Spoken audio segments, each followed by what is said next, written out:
Hi friends, ఇవాళ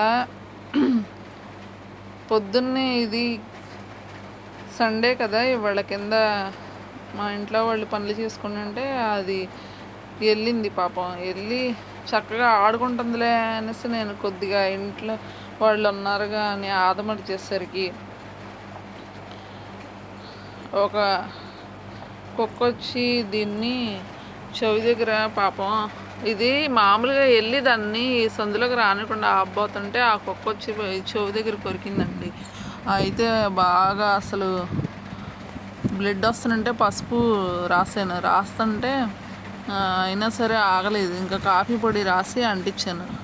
ఒళ్ళంతా పడింది ఆ కాఫీ పొడి. ఒళ్ళంతా పడితే ఇందాకే స్నానం చేయించాను. పడుకుంది. దానికి ఒళ్ళంతా కాఫీ పొడి పడి బంకగా చిరాకుగా ఉండి ఇంకా అందుకనే దానికి అనీజీగా రాత్రంతా మళ్ళీ ఇబ్బందిగా ఉంటుంది అనేసి ఇందాకే స్నానం చేయించాను. అసలు అనవసరంగా కొరికించుకుంది.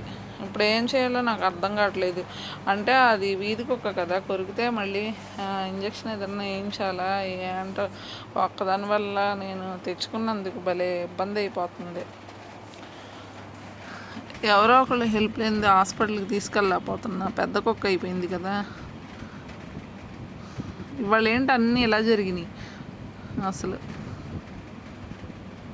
పొద్దున్న చూస్తే ఏమో ఇంకా దీనికి ఒక పక్క అసలు చిరాకు వచ్చింది.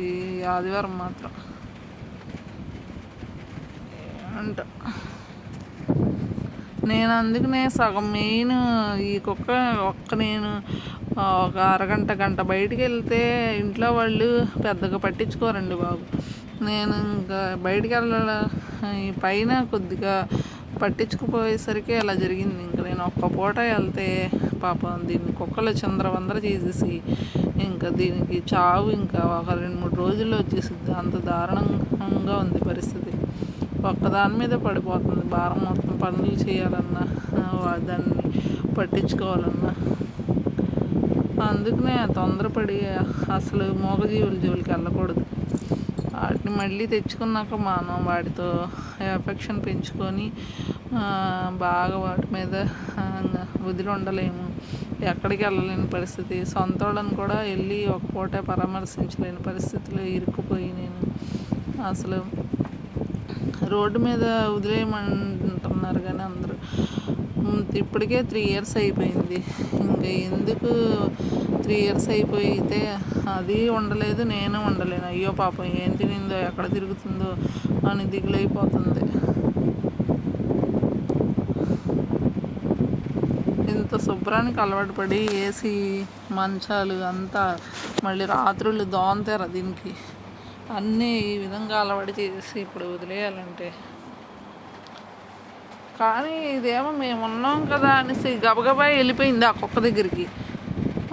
ఏదో మామూలుగా దాన్ని ఆపుదాం అనుకుంది. అదేమో తొందరపడేసి కొరికేసింది. ఏదో చేసిద్దని. వీధి కుక్కలుగా ఎందుకు ఊరుకుంటే ఏదో అట్లా కొద్దిగా ఎండింది. కంటిన్యూగా బ్లడ్ అక్కడ చెవి దగ్గర వస్తుంటే పసుపు రాసింది. ఆ కాఫీ పొడి ఎండిపోయి అది ఏలాడుతుంది. ఇప్పుడు నిద్రపోయినాక తీయాలి. అది ఏదో పురుగు ఏలాడుతున్నట్టు పద్ధతి దానికి అనీజీగా ఉంది.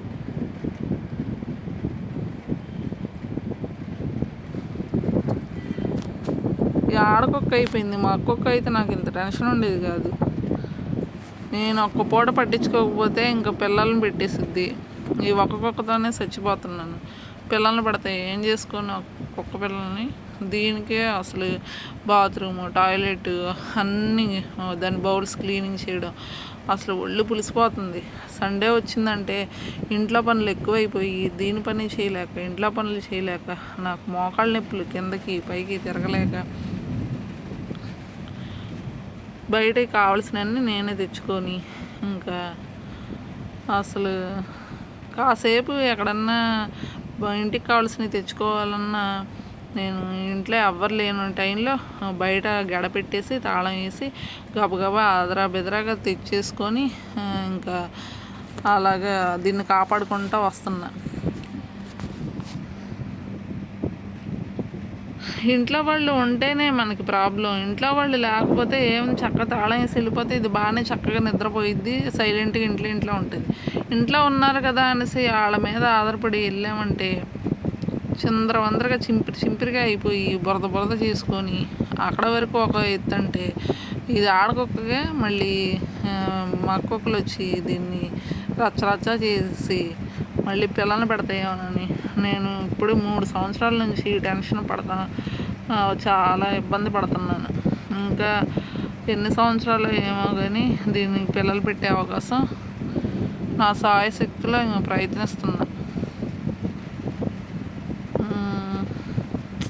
తొందరపడి అసలు ఆడుకోకుండా తెచ్చుకోకుండా మక్కువకుండా తెచ్చుకుంటే నేను బయటికి వెళ్ళి వచ్చినా ఏముంది చక్కగా ఆడుకుంటా ఇక్కడెక్కడ ఉండేది. ఏంట అసలు సండే అంటేనే చిరాకు పడుతుంది. ఇంట్లో వాళ్ళు ఉంటేనే మనకి పని ఎక్కువైద్ది. ఇంట్లో వాళ్ళు లేకపోతే చక్కగా కొద్దిగా పని తగ్గిద్ది. వాళ్ళు ఇంటి పట్టున ఉంటేనే టైంకి తినరు, టైంకి మనకి పనులు అవ్వవు. మామూలు రోజుల్లోనే బెటర్. చక్కగా వెళ్ళిపోయి టైంకి తింటారు, ఈ టైంకని పడుకుంటారు. సండే వచ్చినా సెలవులు వచ్చినా అసలు ఏం చెప్పాలో నాకే అర్థం కావట్లేదు ఈ కుక్క విషయం. నాదే తప్పులే, తెచ్చినందుకు మరి ఎవరిని ఏమంటాం. ఇంకా కష్టమైన నష్టమైన దీన్ని నేనే చూసుకోవాలి. అసలు ఒళ్ళు పులిసిపోతుంది. దీనికి మంచం మీద ఎక్కుతుంది కదా, ఇవన్నీ నేను పద్దాక క్లీన్ చేసుకోవడం, ఇవి ఎండలో వేసుకోవడం, పైన ఒక లేయర్ లాగా ఇవి వేస్తా. పడుకునేటప్పుడు ఈ లేయర్ అంతా తీసేసి మళ్ళీ కింద లేయర్ మీద పక్కేసుకొని పడుకుంటాం. మళ్ళీ దానికి పక్క సెట్ చేయాలి. నిద్ర వచ్చే టైంకి చాగిరి. ఇంకా నయ్యం ఆ కుక్క అసలు ఎక్కడ ఈ చెవి దగ్గర పట్టింది, ఆ కన్ను దగ్గర ఎక్కడో పట్టేసి ఉంటే కండ వచ్చేసి అసలు ఇంకా నరకం అనుభవించేది కుక్క నిప్పులకి. ఏంట అసలు అందరూ ఇంట్లో ఉన్నారు కదా అనేసి నేను అశ్రద్ధగా ఆదమర్చి 1 గంట ఫోన్లే రోడ్డు మీద అది ఫ్రీగా వదులుదామని ఎట్టి పరిస్థితులు ఈసారి అనుకోకూడదు. బయటేమో ఒకటే వాన, ఇంట్లో ఏమో ఒక్కపోత. పొద్దున్న చూస్తే ఏమో చేపలు తీసుకుందామని చేపల దగ్గరికి వెళ్తే ఆ చేపల వాళ్ళు ఏమో అసలు మా దగ్గర తాజాయేనా అని అడిగితే మా దగ్గర అలాంటివి ఉండవండి, మా దగ్గర అన్నీ మంచిగా ఉంటాయి అనేసి అబ్బో ఈడు భలేగా మంచిగా అనుకొని నేను తెచ్చుకుంటే ఒక చేప బాగానే ఉంది, ఒక చేప గబ్బు అసలు మురిగిపోయిన కంపు. ఇంకా అంత పెద్ద చేప పడేసాను, డబ్బులు వేస్ట్ అసలు ఇవాళ. ఏంట కానీ ఇంట్లో వాళ్ళకి చెప్పలేదు. ఎందుకు మళ్ళీ మనం చేసిన తప్పుకి మనమే రెండోసారి. మా అమ్మ అంటానే ఉండేది, చచ్చిపోయిన చేపలు అసలు కొనకూడదు, తాజాయో కాదు మనకు తెలియదు సామాన్యంగా అని అంటానే ఉండేది. కానీ నేను పోయిన కొంతకాలం 2-3 వారాల క్రితం తెచ్చుకున్న పెద్ద చేప, అది చాలా రేట్ అయినా సరే బాగుంది. ఈసారి చాలా రేటే పెట్టాను. పెడితే అంటే ఈసారి ఇంకో చోట తెచ్చాను. ఎప్పుడు తెచ్చే చోటకి వెళ్ళకుండా నేను ఇంకో చోటకి వెళ్ళాను. అనవసరంగా ఇవాళ మాత్రం ఇంకా దీనికేమో పక్కన చూపి ఇలాగ కొరికేసి ఓ పక్కేమో ఆ చేప అదంతా పాడి మురిగిపోయి పడేసి అబ్బో అసలు ఏంటో. సండే అంటేనే నాకు అందరికేమో హ్యాపీగా ఎంజాయ్ చేస్తారు, చక్కగా ఇంట్లో వాళ్ళు సపోర్ట్ అంతా బాగుంటుంది. నాకేంటో సండే అంటేనే నాకు గుండెల్లో రైళ్ళు పరిగెడుతున్నాయి. అమ్మో ఎలా గడిచిద్దో అని భయం వస్తుంది. ఏ వారానికి ఆ వారం నా మొహం కూడా ఎంత దారుణంగా తయారయ్యిందంటే ఈ టెన్షన్లకి, పనులకి, చాకిరికి నేను చేతిలో నేను చేసుకున్న పనికి నేనే కర్త, కర్మ, క్రియ అన్నీ అనుభవించాలి. దానికి ఏం తెలుసు పాపం, చూడండి అలా ముద్దుగా అలా పడుకుంటుంది. ఇప్పుడు రోడ్డు మీద వదిలేస్తానే అనుకోండి, ఇది అసలు తిండి దొరికిద్దా? ఇలాంటి షెల్టర్ ఉంటుందా? కుక్కలు కాసేపు ఆడతాయి, తర్వాత ఎటు అటు వెళ్ళిపోతాయి. దీన్ని తినేస్తాయా? అసలు పడుకొనిస్తాయా? అందుకు నేను తొందరపడి కుక్కలను అయితే పెంచుకోవద్దు, నా ఎక్స్పీరియన్స్లో చెప్తున్నాక. అసలు మా కుక్కని కాదు, ఆడకుక్కని కాదు, మాకు ఇరుగు పొరుగు వాళ్ళు కూడా కుక్కలను పెంచుకుంటున్నారు కదా, వాళ్ళతో కూడా నేను అప్పుడు మాట్లాడితే వాళ్ళు అలాగే చెప్పేవాళ్ళు. అసలు ఎంత ఇప్పుడు దీనికి పెట్టే డబ్బులు అవన్నీ నాకు హాస్పిటల్కి కూడా వెళ్ళలేని పరిస్థితి. ఆ డబ్బులు దీనికి ఉపయోగపడతాయి, దీని తిండికి, పాలకి, గుడ్లకి, పెరుగులకి, వీటికి ఉపయోగపడతాయిలే. దీని మీద ప్రేమతో నేను ఇంక దీన్ని ఒక మనిషిలాగా అన్నీ ఏది లోటు లేకుండా అన్నీ దీనికి పెడుతున్నాను. హాస్పిటల్కి వెళ్తే అమ్మో ఎంత అయిపోతాయి అనేసి భయంతో హాస్పిటల్కి కూడా వెళ్ళట్లే. ఒక విధంగా డబ్బులు, ఒక విధంగా ఏమో ఒకరోజుతో అయిపోదుగా హాస్పిటల్ అంటే, రోజు తిరగాల్సి వచ్చింది. ఒంట్లో బాగోపోయినా ఇంకా దీనికోసం నేను ఏంటో ఇంకా నయ్యం. దీనికి 14 సంవత్సరాలు వీటి లైఫ్ టైం. మనకులాగా 100 సంవత్సరాలు అయితే అమ్మో, అప్పుడు ఇంకా దారుణంగా ఉండేది దిగులు. 3 సంవత్సరాలు ఎలా నెట్టుకొస్తున్నా. రేపు నవంబర్ 23వ తారీఖుకి సంవత్సరం అయింది.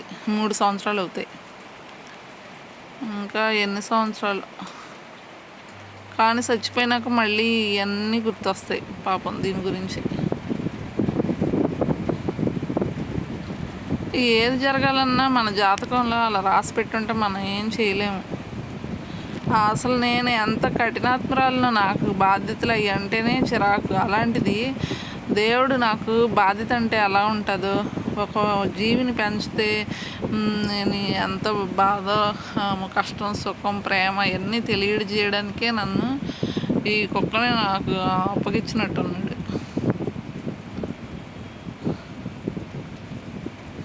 హైడీ అనగానే చూసిద్ది, పేరు కూడా అలవాటు అయిపోయింది దానికి. కుక్కలు వచ్చినాయి అనగానే కంగారు పడిపోయిద్ది.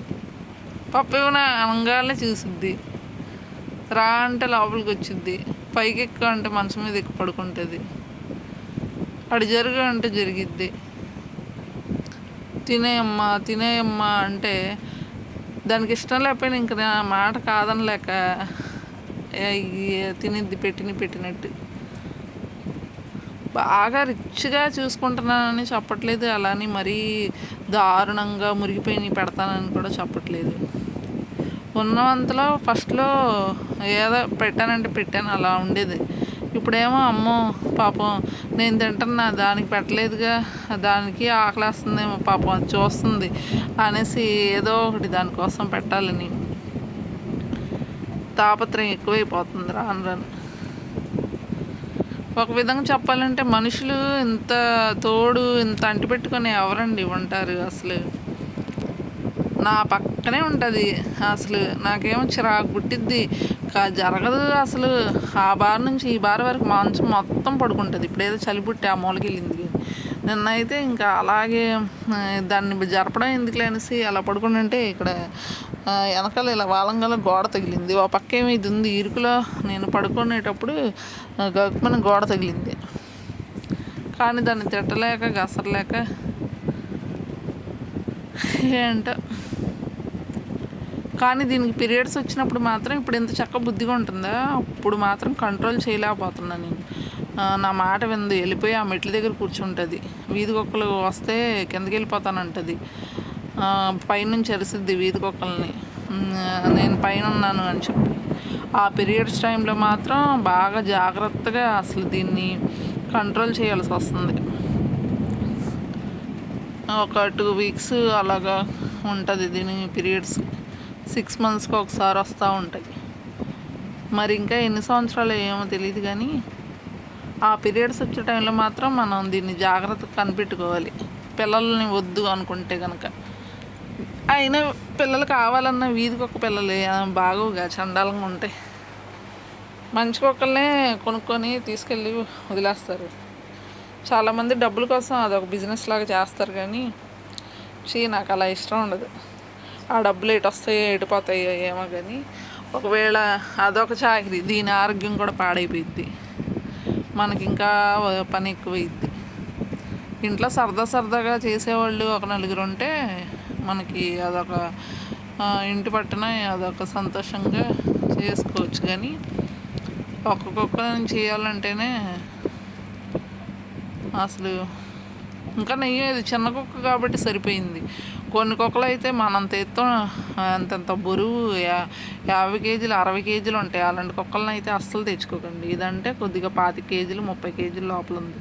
దీన్ని అయితే అలా కొద్దిగా కిందకి దిగనన్నా సరే అలా ఎత్తుకొని కొద్దిగా కిందకి తీసుకెళ్ళి రోడ్డు మీద నడిపించి బలవంతంగా మళ్ళీ ఎలా పైకి తెచ్చి ఒకవేళ మంచం ఎక్కలేకపోయినా ఎక్కించడం. అబ్బో అసలు ఇంతకుముందు అయితే దీని కాళ్ళు పనిచేసేవి కావు, వెనక 2 కాళ్ళు పైకి ఎక్కలేకపోయేది, నడవలేకపోయేది. అసలు నేను ఇంకా దాన్ని అలాగే ఎత్తుకొని పసిపిల్లలాగా బయటికి తీసుకెళ్ళి తినిపించి ఏదో ఒకటి తిన్నాక మళ్ళీ ఇంట్లోకి తీసుకొచ్చి ఎత్తుకొని మళ్ళీ మంచం మీద వేసి ఆ కాళ్ళు సెట్ అయ్యేదాకా నేను దాన్ని ఒక పసిపిల్ల చంటి పిల్లగా చూసుకున్నాను. ఈ మధ్య కొద్దిగా మళ్ళీ మామూలు అవుతున్నాయి కాళ్ళు. ఏమాత్రం ఇది ఒకసారి జారి పడినట్టుగా ఉంది, సౌండ్ వచ్చింది. అప్పటి నుంచి దీన్ని 2 కాళ్ళు పనిచేయలేదు. మళ్ళీ పొద్దున్నప్పుడు కాకులు వస్తాయి, పొద్దున్న సాయంకాలం. ఆ కాకులు ఎక్కడ తినేస్తాయి అని వాటిని తోలి తినిద్ది ఇది అరిసి. ఆ కాకులు భలే హెల్ప్ చేస్తున్నాయి. ఇది ఏం తినకపోతే వచ్చి మేము తినేస్తాం అనేసి వస్తే ఇదేమో అమ్మో మీరు ఎక్కడ తినేస్తారో అనేసి ఇది తినేసిద్ది గబగబా. ఒక విధంగా కాకులు కూడా మంచివే. నేను వాటి వల్ల ఇది తింటుందని నేనేం చేస్తాను, దీనికి కనబడకుండా వాటికి 1-2 పీసులు వాటికి కూడా వేస్తే అవి తినేసి వెళ్ళిపోతాయి. ఒక విధంగా పాతకాలంలో టీవీలు అవి ఉండేవి కావు కదండి, అప్పట్లో నెట్లు అవన్నీ. అప్పట్లో మనకి ఒక ఇంట్లో సందడికి టైంపాస్కి అప్పట్లో కుక్క పిల్లి అలాగ పెంచుకునేవాళ్ళు. ఇంకా ఇప్పుడు బిజీ లైఫ్లో వీటిని అసలు మళ్ళీ అది కాక ఇంటి ముందు కొద్దిగా మట్టి నేల లాంటి ప్లేస్ ఉండాలి. అలాంటి ప్లేస్ ఉంటే ఇది టాయిలెట్స్కి బాత్రూమ్స్కి వెళ్ళినా వాటికి అవే క్లీన్ అయిపోతాయి. ఇలా మన ఫ్లోరు నేల మీద వీటి మీద చేస్తే మనం అవన్నీ క్లీన్ చేసుకొని కంపు. అందుకనే నేను కింద పక్కన వాళ్ళది మట్టిని నేల అనమాట, వాళ్ళ గుమ్మం ముందు కూర్చోబెట్టేసి తెస్తున్నా. పైన అర్జెంట్ అయినప్పుడు పైన కూర్చుండిపోయిద్ది, కిందకి నాకు పని ఉన్నప్పుడు తీసుకెళ్ళను ఒక్కొక్కసారి, అప్పుడు పైన కూర్చుండిపోయిద్ది. అప్పుడు దాన్ని ఎత్తేసి బాత్రూంలో దాంట్లో వేసేసి నీళ్ళు కొట్టేస్తాను. మనం ఇంకా చిన్నపిల్లగా ఏ పనన్నా చేయగలము ఈ కుక్కకి అని అనుకుంటేనే తెచ్చుకోవాలి. బాత్రూమ్స్ టాయిలెట్స్ అవన్నీ అసహించుకోకుండా చేసుకోవాలి. నాకు ఆ స్మెల్ ముక్కులోకి నోట్లోకి వెళ్ళకుండా స్కార్ఫ్ చుట్టేసుకొని ఆ పనులన్నీ చేస్తాను నేను. స్నానం చేయించేటప్పుడు కూడా అసలు ఒళ్ళంతా పులిసిపోయిద్ది. సర్లే అండి, ఇప్పటికే లెంత్ ఎక్కువైపోయింది వీడియో. అప్పుడప్పుడు దీని విషయాలు అన్నీ చెప్తాను. వచ్చే నెల నవంబర్కి 3 years కంప్లీట్ అయ్యిద్ది. దేవుడి దయ వల్ల ఈ కుక్క నన్ను ఇబ్బంది పెట్టకుండా, నేను దాన్ని ఇబ్బంది పెట్టకుండా దీని చివరి నిమిషం వరకు దేవుడు ఎలా నెట్టుకొస్తాడని ఆ భగవంతుని ప్రార్థిస్తూ సెలవు తీసుకుంటున్నాను. బాయ్ అండి.